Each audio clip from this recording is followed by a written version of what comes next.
Hello दोस्तों, daily top 10 news channel में आपका स्वागत है। हर रोज़ ताज़ा और बड़ी खबरें देखने के लिए हमारे चैनल को सब्सक्राइब करें और साथ ही बेल आइकन को दबाएं ताकि आपको हमारी वीडियो सबसे पहले देखने को मिले।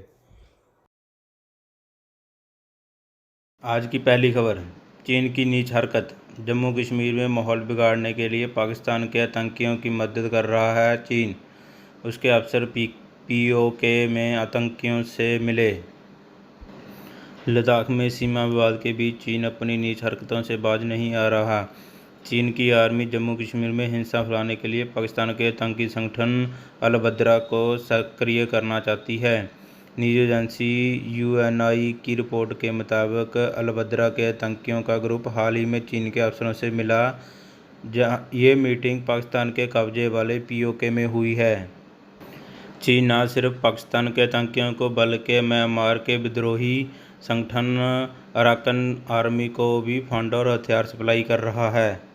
रिपोर्ट में कहा गया कि अराकन आर्मी के जरिए चीन पश्चिमी म्यांमार में के भारत से लगते बॉर्डर वाले इलाकों में अपना दखल बढ़ाना चाहता है। वह दक्षिणी एशिया में भारत को कमज़ोर करना चाहता है, इसलिए म्यांमार में भारत का प्रभाव बढ़ने से रोक रहा है। वह भारत चीन के बीच विवाद का फ़ायदा उठाना चाहता है। दूसरी ओर पाकिस्तान लगातार सीज़फायर तोड़ रहा है। जम्मू कश्मीर पुलिस का कहना है कि पाकिस्तान से लगातार आतंकी घुसपैठ की कोशिश भी हो रही है। अगली खबर, कोरोना का कहर। दूसरे देशों से प्रवासी जो पैसा घर भेजते हैं उसमें 20% की कमी, भारत में 23% की गिरावट। गरीबी, भुखमरी और मानव तस्करी के मामले बढ़ सकते हैं। वर्ल्ड बैंक की रिपोर्ट के मुताबिक इस साल कोरोना की वजह से दुनिया भर में रेमिटेंस में 20% से ज़्यादा की कमी आएगी। रिपोर्ट के मुताबिक साल 2019 में दुनिया भर में एक देश से दूसरे देश में करीब 40 लाख करोड़ रुपए रेमिटेंस के तौर पर भेजे गए। इस साल कोरोना की वजह से भारी संख्या में लोगों की नौकरियां गई हैं। इसका सीधा असर रेमिटेंस पर पड़ा है। इस साल 20% घटकर रेमिटेंस करीब 33 लाख करोड़ रहने का अनुमान है, यानी करीब 7 लाख करोड़ रुपए की कमी। भारत में भी रेमिटेंस पर कोरोना का बुरा प्रभाव पड़ा है। वर्ल्ड बैंक की रिपोर्ट के मुताबिक भारत में इस साल रेमिटेंस में 23% कमी का अनुमान है। पिछले साल भारत में दूसरे देशों से लोगों ने करीब 6 लाख करोड़ रुपए भेजे थे। इस साल ये आंकड़ा घटकर 4.8 लाख करोड़ रहने का अनुमान है। भारत की तरह ही दुनिया के दूसरे देशों में भी रेमिटेंस पर कोरोना का असर पड़ा है। साउथ एशिया में 27.5% कमी का अनुमान है। वहीं पाकिस्तान में 23%, नेपाल में 19%, श्रीलंका में 14% और बांग्लादेश में करीब 22% गिरावट का अनुमान है। रिपोर्ट के मुताबिक अमेरिका, सऊदी अरब, रूस, UAE, Germany, Kuwait, France, Qatar, England और इटली ये 10 ऐसे देश हैं जहां से सबसे ज़्यादा रेमिटेंस दूसरे देशों में भेजे जाते हैं।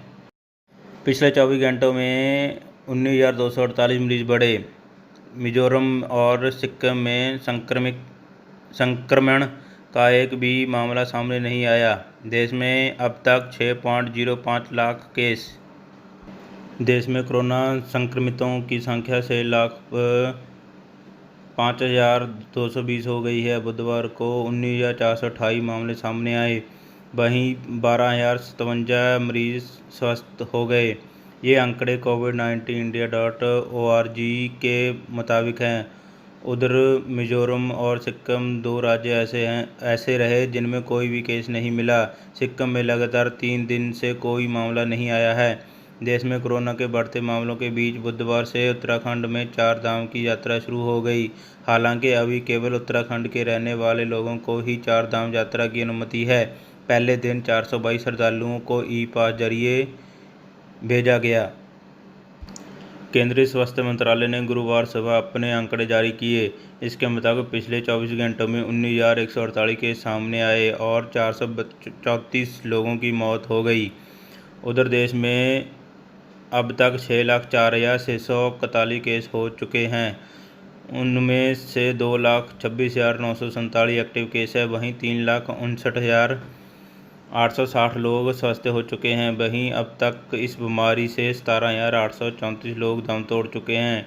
Indian council of medical research ने बताया कि बुधवार को देश में 2,29,588 सैंपल की जांच की गई। वहीं अब तक देश में 90,56,173 टेस्ट किए जा चुके हैं। अगली खबर, हवा नाम ही चले तो भी कोरोना वायरस के कण 13 फीट तक जा सकते हैं। 30 डिग्री पर ये भाप बनकर उड़ सकते हैं। दुनिया के एक्सपर्ट सोशल डिस्टेंसिंग के लिए 6 फीट का दायरा मेंटेन करने की सलाह दे रहे हैं, लेकिन हालिया शोध के नतीजे चौंकाने वाले हैं। भारतीय और अमेरिकी शोधकर्ताओं की टीम का कहना है कि कोरोना के कण बिना हवा चले भी 8 से 13 फीट तक की दूरी तय कर सकते हैं। शोधकर्ताओं के मुताबिक 50% नमी और 29 डिग्री तापमान पर कोरोना के कण भाप बनकर हवा में भी घुल सकते हैं। यह रिसर्च बेंगलुरु के Indian institute of science, Canada की ओंटारियो यूनिवर्सिटी और कैलिफोर्निया लॉस एंजलिस यूनिवर्सिटी के शोधकर्ताओं ने मिलकर की है। शोधकर्ताओं का ये लक्ष्य ये पता लगाना था कि हवा में मौजूद वायरस के कण का संक्रमण फैलने में कितना रोल है। टीम का कहना है कि रिसर्च के मुताबिक स्कूल और ऑफिस में सावधानी बरतने में मदद करेंगे। यूपी के मिर्जापुर में बैठा धोखेबाज, मोदी और अमिताभ के नाम पे ऐंठ रहा पैसे, 25 लाख देने के लिए मांग रहा है 15,000 एडवांस। व्हाट्सएप पर कई यूजर्स के पास अलग अलग नंबर से एक वीडियो भेजा जा रहा है। वीडियो के बैकग्राउंड में सिर्फ एक पोस्टर है और 1 मिनट का वीडियो है। पोस्टर में पीएम मोदी और अमिताभ बच्चन की फ़ोटो है। बधाई देते हुए एक मैसेज है, साथ में एक व्हाट्सएप नंबर है। नंबर के साथ 4 अंकों का एक कोड लिखा हुआ है। मैसेज में दावा है कि पीएम मोदी ने अमिताभ बच्चन के साथ एक लकी ड्रॉ कंटेंट शुरू किया है। आप लकी विनर हैं और 25 लाख रुपए जीत चुके हैं। अब आप इस नंबर पर व्हाट्सएप कॉल करें और ये लॉटरी कोड बता दें। हाल के दिनों में पीएम मोदी ने किसी लकी ड्रॉ की घोषणा नहीं की है। ऐसे में 25 लाख रुपए जीतने का दावा पहली नज़र में ही भक्रम लगता है, लेकिन देश में बड़ी संख्या में ऐसे लोग भी इंटरनेट सर्फिंग करते हैं जो साइबर चोरी या साइबर ठगी के बारे में जागरूक नहीं हैं। उन लोगों के लिए पहली नज़र में ये समझना मुश्किल है कि मैसेज में क्या किया जा रहा दावा फर्जी है या सही। इसलिए हमारी फैक्ट चेक टीम ने इस ठगी की पूरी प्रोसेस को समझने की कोशिश की, जिससे लोगों को आगे से इनसे सावधान रह सके। हमने विक्टिम बनकर दिए गए नंबर पर व्हाट्सएप कॉल किया। 5 कॉल्स में हमने इंटरनेट के माध्यम से लूट कर रही पूरी प्रोसेस को समझा। इस स्टिंग ऑपरेशन की रिकॉर्डिंग सुनने के लिए अगली खबर, बीते 24 घंटे में यूएस में मिले 52,000 नए केस।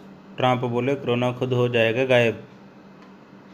अमेरिका में कोरोना संक्रमण की स्थिति अब बेहद गंभीर होती जा रही है। बुधवार को अमेरिका में संक्रमण के 52,000 से भी ज़्यादा नए केस सामने आए हैं, जिसके बाद कुल मामले बढ़कर अब करीब 28 लाख हो गए हैं।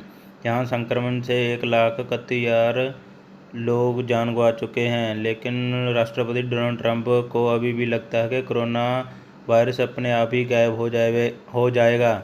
बुधवार को दुनिया भर में करीब 2 लाख नए केस सामने आए और अमेरिका के बाद ब्राज़ील और भारत टॉप पर हैं। अमेरिकी राष्ट्रपति डोनाल्ड ट्रंप ने बुधवार को फॉक्स बिजनेस को दिए इंटरव्यू में कहा कि उन्हें उम्मीद है कि कोरोना वायरस जल्द ही खुद गायब हो जाएगा। इंटरव्यू के दौरान जब ट्रंप से संक्रमण के बारे में सवाल किया गया तो उन्होंने ये कहकर सबको चौंका दिया कि उन्हें लगता है कि वायरस अपने आप गायब हो जाएगा। ट्रंप ने कहा कि हाँ, मुझे लगता है और मुझे ये भी लगता है कि हम जल्दी से एक वैक्सीन भी बना लेंगे। उन्होंने कहा कि हम बहुत मजबूती के साथ आगे बढ़ रहे हैं और मुझे लगता है कि हमें कोई वायरस को लेकर बहुत ही अच्छी स्थिति में आ जाएंगे। उन्होंने कहा, मुझे लगता है कि कुछ वक्त में ये बस गायब हो जाएगा, मुझे उम्मीद है। अगली खबर, भारत द्वारा लगाए 59 चीनी ऐप पर बैन से परेशान है चाइना। ऐप कंपनियों को हो रहा है अरबों का नुकसान। भारत ने हाल ही में चीन के 59 ऐप को बैन कर दिया है। इसके बाद से चीन बेचैन हो गया है। चीन ने अब इस बात में हामी भरी है कि भारत में बैन किए जाने के बाद टिकटॉक की पैरेंट कंपनी बाइट डांस को अरबों डॉलर का नुकसान हो रहा है। हिंसक झड़प के बाद भारत चीन के बीच तनाव चरम पर है। भारत ने हाल ही में चीन के 59 ऐप को बैन कर दिया है। इसके बाद चीन बेचैन हो गया है। चीन ने अब इस बात की हामी भरी है कि भारत में बैन किए जाने वाले टिकटॉक को पेरेंट कंपनी एडवांस को अरबों डॉलरों का नुकसान हो रहा है। चीन के अखबार ग्लोबल टाइम्स ने ट्वीट किया है कि पिछले महीने लद्दाख में लाइन ऑफ एक्चुअल कंट्रोल पर हिंसक झड़प के बाद भारत सरकार की तरफ से चीन के 59 ऐप बैन लगने से टिकटॉक की पेरेंट कंपनी बाइट डांस को 6 अरब डॉलर का नुकसान हो सकता है। अगली खबर, चीन की कंपनी को ना हो फायदा, इसलिए रेलवे ने रद्द कर दिया थर्मल कैमरा खरीद का टेंडर। चीन की कंपनी को 800 AI आधारित थर्मल निगरानी कैमरा का ठेका देने से रोकने के लिए भारतीय रेलवे ने टेंडर रद्द कर दिया है। CNBC आवाज को रेलटेल के पत्रकार ने इस बात की पुष्टि की है कि रेलवे ने पैनल में शामिल कारोबारी सहयोगियों से एक्सप्रेशन ऑफ इंटरेस्ट आवेदन मांगे हैं। इसके अलावा अन्य विक्रेताओं से भी आवेदन मांगे गए थे। उन्होंने कहा कि बड़े पैमाने पर आवेदन मिलने के बाद हमने EOI को रद्द कर दिया है। अब हमें खुले आवेदन मिल रहे हैं।